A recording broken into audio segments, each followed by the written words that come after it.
మారీచుణ్ణి మాయామృగంగా తెచ్చి దూరం చేసి ఎందుకు ఎత్తుకొచ్చావు? ఇప్పుడు రాముడు చేతకాని వాడిని మాట్లాడుతున్నావా? రాముడు రానే వస్తాడు.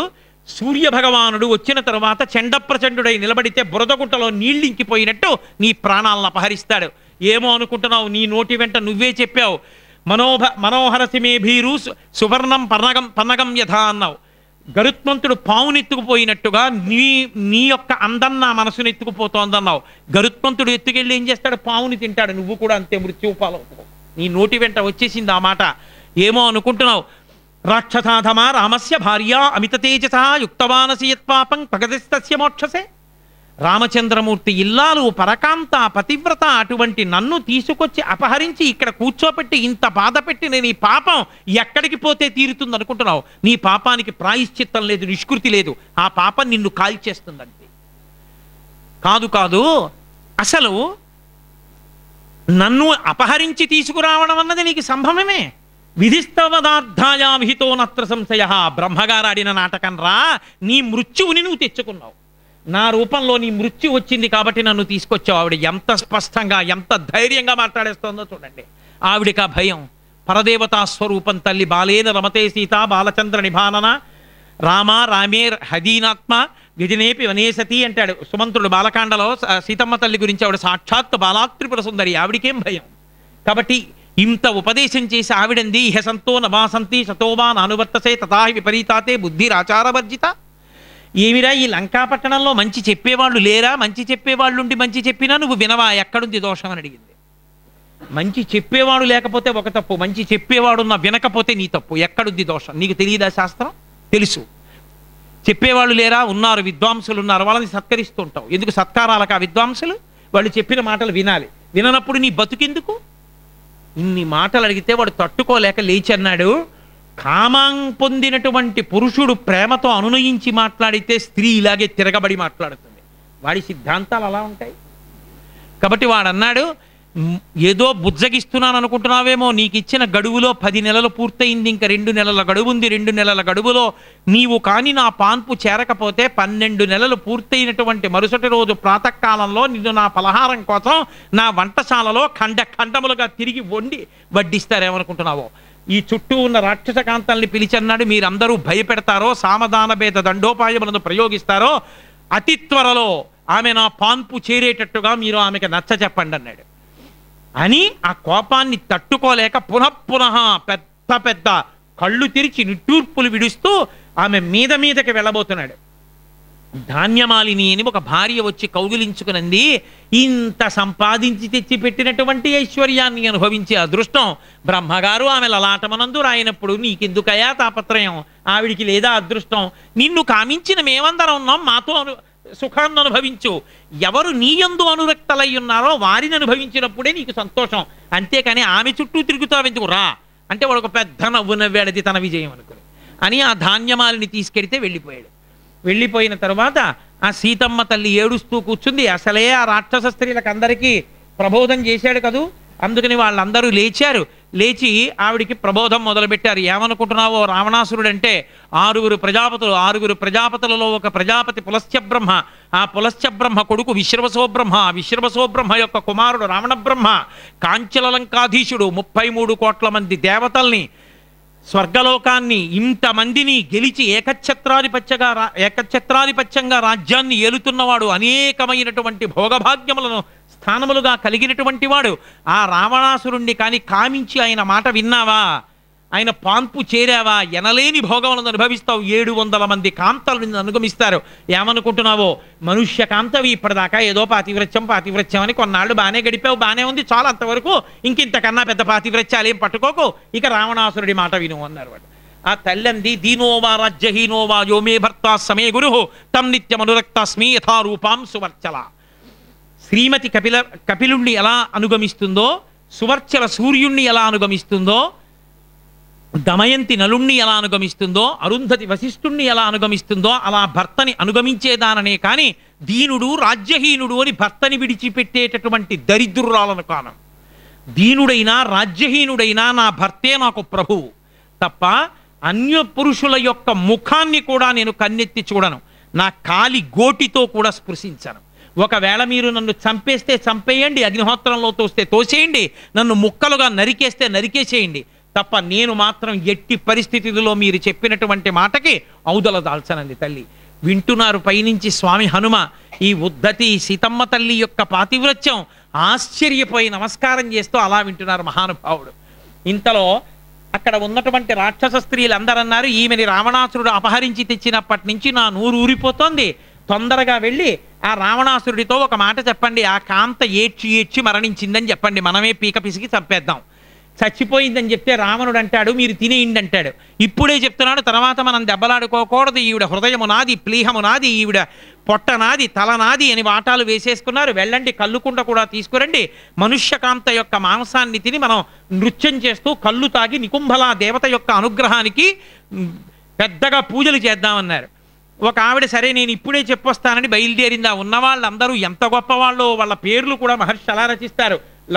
లంబోష్ఠీం, లంబచుబకాం, లంబాస్యాం, లంబజానుకాం, క్రోధన, కాళీ, కలహప్రియ, వాళ్ళ పేర్లు వింటేనే ఒక ఆవిడికి లంబోద పెద్ద పొట్ట, అలాగే ఒక ఆవిడికి చెవులు సాగిపోయి ఉంటాయి, ఒక ఆవిడికి కళ్ళు సాగిపోయి ఉంటాయి, ఒక ఆవిడికి ముక్కు సాగిపోయి ఉంటుంది, వికృతమైనటువంటి రూపాలు. ఒక ఆవిడ క్రోధన, అన్నింటికీ కోపం, ఒక ఆవిడ కలహప్రియ, ఒక ఆవిడికి దెబ్బలాట్లంటే ఇష్టం. అటువంటి వాళ్ళందరూ ఆ చుట్టూ ఉన్నారు. అందులో ఒక స్త్రీ గబగబా నేను రావణాసురుడికి చెప్పి కళ్ళుకుండా పట్టుకొస్తాను, ఈవిడ్ని చంపేద్దామన్నారు. ఆ తల్లి ఏడుస్తూ కూర్చునేటప్పటికీ అందులోంచి త్రిజట అనబడేటటువంటి ఒక రాక్షసి నిద్రలేచింది.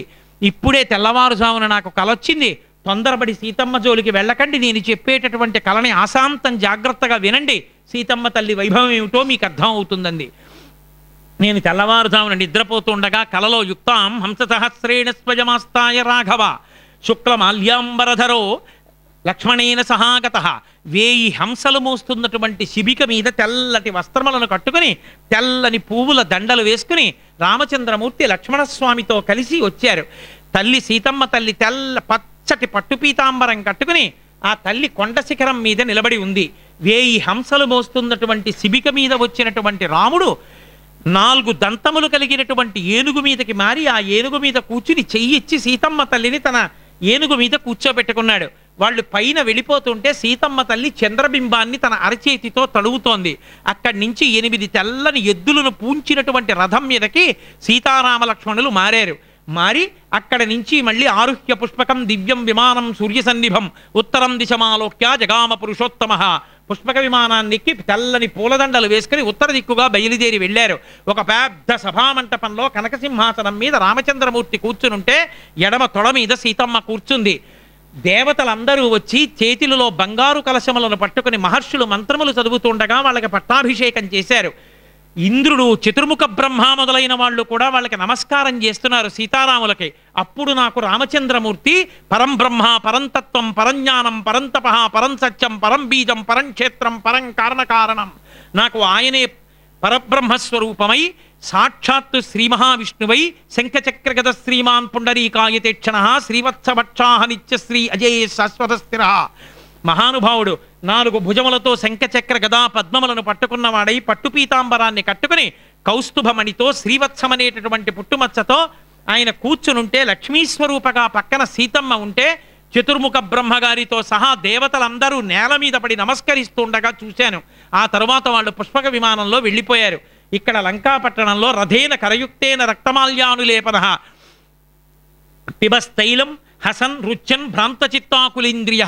రావణుడు, ఇంద్రజిత్తు, కుంభకర్ణుడు మొదలైనటువంటి రాక్షస వీరులందరూ కూడా శోభరంగా నూనె తాగి శిరోముండనం చేసుకుని గాడిద మీద కూర్చుని నల్లటి బట్టలు కట్టుకుని వెడుతుండగా దక్షిణ దిక్కు నుంచి ఎర్రని వస్త్రములు కట్టుకున్న ఒక స్త్రీ వచ్చి చేతిలో పాశాన్ని పట్టుకుని వాడి మెడలో వేసి లాగేస్తే ఆ గాడిద మించి కింద పడిపోయినటువంటి రావణుడు పకపక పకపక నవ్వుతూ పిచ్చిగొంతులేస్తూ నాట్యం చేస్తూ ఒక బురద గుంటలో పడిపోయి అందులో ఇరుక్కుపోతుంటే దక్షిణ దిక్కుగా స్త్రీ ఈడిచేస్తోంది. ఒక పంది మీద కూర్చుని రావణాసురుడు వెళ్ళిపోతున్నాడు, ఒంటె మీద కూర్చుని కుంభకర్ణుడు వెళ్ళిపోతున్నాడు, మొసలి మీద కూర్చుని ఇంద్రజిత్తు వెళ్ళిపోతున్నాడు. తెల్లని బట్టలు కట్టుకుని తెల్లని పూలమాలలు వేసుకుని 4 మంత్రులు సేవిస్తుండగా 4 దంతములు కలిగినటువంటి ఒక గొప్ప గజం మీద ఏనుగు మీద కూర్చుని ఆకాశంలో నిలబడి విభీషణుడు మాత్రం రాజ్యాన్ని పొందుతాడా అన్నట్టుగా సేవింపబడుతూ ఆయన ఒక్కడే కనపడ్డాడు. ఎక్కడి నుండో ఒక మహావానరం వచ్చి ఈ లంకాపట్టణాన్ని అంతటినీ కాల్చేసింది. కాల్చేస్తే ఆ మంటలలో స్తంభములు, గోపురములు, అంతఃపురం యొక్క గోడలు పెటిళ్ళున పేలిపోతుంటే రాక్షసులందరూ అందులో కాలి మరణిస్తే మంగళసూత్ర భాగ్యాన్ని కోల్పోయిన రాక్షస స్త్రీలు గుండెలు బాదుకుని జుత్తు విరబోసుకుని ఏడుస్తూ తిరుగుతుండగా నేను చూశాను. పీనుగుల కుప్పలతో, ఆ పీనుగులు కాలిపోతున్నటువంటి పొగలతో, గ్రద్దలతో, రాబందులతో లంకాపట్టణం అంతా నిండిపోయింది. అంత భయంకరమైనటువంటి కల కన్నాను. లంకాపట్టణానికి వినాశనం దగ్గరలో ఉంది. ఈ సీతమ్మ తల్లి అభ్యుదయాన్ని పొందుతుంది. నా మాట నమ్మండి. ఇదిగో చూడండి, నేను చెప్పింది నిజమని చెప్పడానికి సాక్ష్యం ఈ చెట్టు మీద కూర్చున్నటువంటి పక్షి కూస్తోంది. పునఃపునశ్చోత్తమ పక్షీచ శాఖానిలయ ప్రహృష్ట పునఃపునశ్చోత్తమ సంతవాది సుస్వాగతాం వాచ ముదీరయాన పునఃపునశ్చోదయతి వహృష్ట. ఈ పక్షి పైన కూర్చున్నటువంటి ఈ పింగళకమనేటటువంటి పక్షి చెట్టు మీద కూర్చుని కూస్తే దాని కింద ఏ స్త్రీ ఉందో ఆ స్త్రీ తొందరలో భర్తని పొందుతుంది అని మనకి శాస్త్రంలో లెక్క. అందుకని తొందరలో సీతమ్మ తల్లి రామచంద్రమూర్తిని పొందుతుంది. ఆమె పట్టాభిషిక్తురాలు అవుతుంది. ఇప్పటి వరకు చేసిన తప్పులు చాలు, కావాలంటే నన్ను తినండి తప్ప సీతమ్మ జోలికి వెళ్ళకండి. మరి ఇన్ని అపరాధాలు చేశాం కదా, సీతమ్మ క్షమిస్తుందా అనుకుంటున్నారేమో. ప్రణిపాత ప్రసన్నాహి మైథిలీ జనకాత్మజ అలమేషా పరిత్రాతుం రక్షస్లో మహతో భయాత్. ఒక్కసారి సీతమ్మ దగ్గరికి వెళ్ళి నేల మీద పడిపోయినంత మాత్రం చేత ఆ తల్లి తప్పులు మన్నిస్తుంది. మహామాతృస్వరూపము కలిగిన తల్లి. నా మాట విని సీతమ్మకి నమస్కారం చేయండి అంది. ఆ స్వప్న వృత్తాంతం విన్నటువంటి మిగిలినటువంటి స్త్రీలందరూ కూడా రాక్షసులు కొద్దిగా ఉపశాంతి పొంది నిలబడ్డారు. సీతమ్మ తల్లి కించిత్ ఊరట పొందింది. త్రిజటా స్వప్నం సుందరకాండలో ఒక అద్భుతమైనటువంటి విశేషం. ఇందులో ఉన్నటువంటి వాహనములు ఏవేవి రాముడెక్కినట్టుగా చెప్పారో ఆ వాహనములనన్నిటినీ కూడా అక్షరాల్లోకి మారిస్తే త్రిపాద గాయత్రి మహామంత్రం వచ్చేస్తుంది. అందుకే సుందరకాండ పారాయణ చేస్తే అంత శక్తి ఎందుకు వస్తుంది అంటే గాయత్రి మహామంత్రంలో ఉన్నటువంటి అక్షరాల్ని ఋషులు అధిదేవతలతో సహా పూజ చేస్తే ఎంత శక్తి కలుగుతుందో సుందరకాండ చెప్పిన చోట, సుందరకాండ పారాయణ చేసిన చోట అంత శక్తి వస్తుంది. అందుకే అప్పటి నుంచి ఇప్పటికీ సుందరకాండ అంత శక్తివంతమైంది. కాబట్టి ఆ తల్లి కించిత్ ఉపశాంతి పొందింది. కానీ తొందరలో మళ్ళీ రాక్షస స్త్రీలు బుద్ధి మార్చుకుని నన్ను హింస పెడతారనుకుంది. మనసులో బాధపడింది. నేను ఇవాళ ఎలా బాధపెడుతున్నానో అలాగే తొందరలో ఈ లంకాపట్టణంలో ఉన్న రాక్షస స్త్రీలందరూ భోరున ఏడ్చేటటువంటి రోజు వస్తుంది. ఈ లంకాపట్టణం అంతా కాకులతో, గద్దలతో, రాబందులతో, నక్కలతో నిండిపోతుంది. రామచంద్రమూర్తి వచ్చి ఆయన కోదండము నుంచి విడిచిపెట్టినటువంటి బాణ పరంపరల చేత లంకని కాల్చివేసే రోజు తొందరలో రాబోతోందని బాధపడి ఏడ్చి నేల మీద పడి దొల్లుతూ ఆవిడంది నూనం సకాలో మృగరూపధారి మామల్ప భాగ్యాం లులిభేతదానీం యత్రార్యపుత్ర విసర్జమూఢ రామానుజం లక్ష్మణపూర్వజంచ. నేను అల్పభాగ్యం ఉన్నదాన్ని, రామచంద్రమూర్తితో కలిసి అరణ్యవాసం చేస్తానని వచ్చిన దాన్ని, 13 ఏళ్ళు రాముడితో కలిసి తిరిగిన దాన్ని, ఎందుకు నేను ఆ జింకని కోరుకున్నట్టు మా అల్పభాగ్యాం లులిభేతదానీం. ఆ మృగరూపంలో వచ్చి కాలం నన్ను మభ్యపెట్టింది, ఆ మృగాన్ని కోరుకున్నాను. ఆ రామచంద్రమూర్తి వెళ్ళిపోయారు. రాముడు నాకు దక్కేవాడు, పొరపాటు చేశాను. యత్రార్యపుత్ర విసర్జమూఢ రామానుజం లక్ష్మణ పూర్వజంచ. లక్ష్మణుడు వెళ్ళిపోవడానికి ఎంత భయంకరమైన మాట మాట్లాడాలో అంత భయంకరమైన మాట మాట్లాడాను. ఆ మాట వలన లక్ష్మణుడు వెళ్ళిపోయాడు, రాముడు దూరంగా ఉన్నాడు. అవకాశం చూసుకుని రావణుడు నన్ను అపహరించాడు. కాబట్టి నేను మళ్ళీ తిరిగి ఆనందాన్ని పొందుతానన్న సంతోషం నాకు కనపట్టలేదు. రాముడు మహానుభావుడు. ఎంత పరివేదన పొందేసిందో తల్లి. ఆపదలో ఉన్నటువంటి చుట్టూ వేట కుక్కల చేత పరివేష్టింపబడినటువంటి ఒక జింక పిల్ల భయవిహ్వలయ్యి నేల మీద పడి దొల్లిపోతున్నట్టుగా దొల్లిపోయి కొట్టుకుని గుడ్డలు బాదుకుని ఏడుస్తూ మాట్లాడింది ఆ రోజున సీతమ్మ. ఆ రోజున తల్లి అంది, రామచంద్రమూర్తి అరణ్యంలో ఎక్కడో శరీరాన్ని విడిచిపెట్టాడో, లేకపోతే దూరమైన కొద్దీ స్నేహం తగ్గిపోతుంది. ఇంతకాలంగా నన్ను చూడకుండా ఉన్న కారణం చేత నా మీద ప్రీతి తగ్గి ఆజానుబాహు అరవిందదాయతాక్షుడైన రామచంద్రమూర్తిని మోహించిన మరొక కాంతని వివాహం చేసుకున్నాడో, నన్నెండటికీ మరిచిపోయినటువంటి రామచంద్రమూర్తి హా సీత అంటూ ఎక్కడో ఇడుములు పడుతూ స్మృతి తప్పి అరణ్యాల్లో తిరుగుతున్నాడో, లేకపోతే నా కష్టం తెలియకపోతే రాముడు రాకుండా ఉండడు. నా కష్టం ఇప్పటికీ రాముడికి తెలియలేదో, రాముడు వస్తాడో రాడో, నే చేసిన తపస్సు ఫలిస్తుందో ఫలించదో, ఒక ఉపాసకుడు భగవద్ దర్శనానికి ఎలా